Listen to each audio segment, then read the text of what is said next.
Welcome to Business Reporter's Future of Insurance campaign. I'm Keith Kosinski.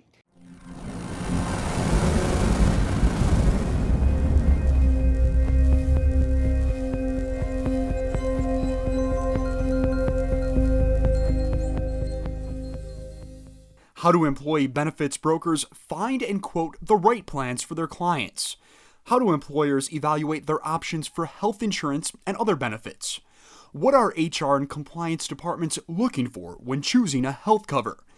You will be forgiven if you think that they just need to browse the web, do a quick comparison, and find a solution. After all, almost every other industry has gone through significant transformation that allows for consumer-friendly experiences. There are thousands of new tech companies creating digital products and services built specifically to meet the needs of today's modern insurance users. But they can't deliver on this promise without the right data from insurance carriers, who often still rely on old legacy systems. So how do these various entities connect and exchange data within a complex ecosystem that includes thousands of different insurance carriers, benefits brokers, benefits administrators, and more? We have invited Michael Levin from Vericred to find out. Thank you so much for taking the time to speak with us. Good morning, Keith. Thanks for having me today. Now, of course, let's start our conversation talking about disruptive trends. What have been some of the most disruptive trends in health insurance and employee benefits over the past few years? Well, it's an exciting time in this industry. There's a lot of investment, a lot of new technology that is coming to bear, and it's all born out of increasing consumer expectations. Along comes the Affordable Care Act and healthcare.gov, and all of a sudden, individuals can see all the different plans, tens or hundreds of plans that they can avail themselves. It also created a modern shopping experience like you might see with Amazon. So that created a sea of change and a whole new set of technologies and companies that flowed from that. Tech-first brokers that offering alternatives to healthcare.gov. Employer-based exchanges where employers are offering more choice. Even new products that regulators have approved that allow employers to allow their employees to go to the individual market and buy products and have more choice. So choice was one big trend over the last 5 years. The second is around transparency, and it starts with health insurance and employee benefits are to protect your financial and your well-being and your health. And yet they're increasingly difficult to understand. You have all these strange words, copays and deductibles and maximum out-of-pockets. So there are companies that are helping individuals understand their insurance, help them understand whether their doctors are covered or to find a new doctor, help them understand whether their drugs are covered by a particular plan. So all these new technology bring transparency to this market that was once very opaque, if you will. The last trend is that we want to interact with these products. We want to buy them and interact with them where and when and through the means that we want. So I like to get my music through Apple Music. You may use Spotify, but each of us wants our own experience, the one that's best suited for our needs. So there's new technologies coming to bear that are allowing us as individuals and as employees and indeed employers to buy and interact with our coverages when we want to and where we want to. This is creating, and you take this all together, a highly distributed environment. You had mentioned a distributed environment. Tell us about how this new environment changes the business for insurance carriers, brokers, and ben admins. So for brokers, expectations have taken a marked step up. Their clients, whether they be individual or group and clients, employer clients, want to see the breadth of choices, not only across carriers, but even across different lines of coverage. Think medical and dental and life and what have you. And they don't want to be subjected to paper. They don't want to be filling out paper forms. Who does that anymore? Benefit administration or ben admins are software that employers use to help them manage these benefits.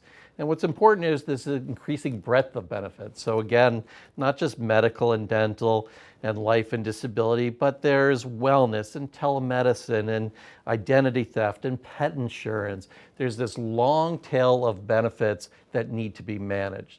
So as a benefit administration platform, you now need to be able to communicate and exchange data with a whole host, a much broader array of partners, and that's exceedingly complex. And the carriers now, they have to figure out how to exchange data with parties that they've never had to do so with before. And their systems typically haven't been built to exchange data with these external parties. So they're trying to figure out how to do so. And when you look at all this, there's this gap, this technology gap that exists that needs to be addressed. Yeah, tell us more about the gap between new contexts and legacy solutions. So I talked a little bit about all these tech companies building better solutions for you and I as individuals, for us as employers, for the brokers. These may be transparency applications or tech-enabled brokers or quoting platforms and enrollment platforms. So these are companies that are started up to solve those problems.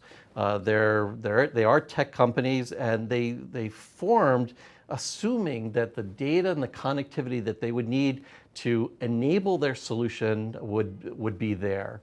They also assumed that it would be there through things called APIs. An API is simply a way for two systems to talk with one another. But the reality is our industry has very, very few APIs, and those that do exist are not fully featured and they're not fully developed. They don't handle all the functionalities. What's left over is this garage band of different file formats and means and forms of connectivity that is very, very complex.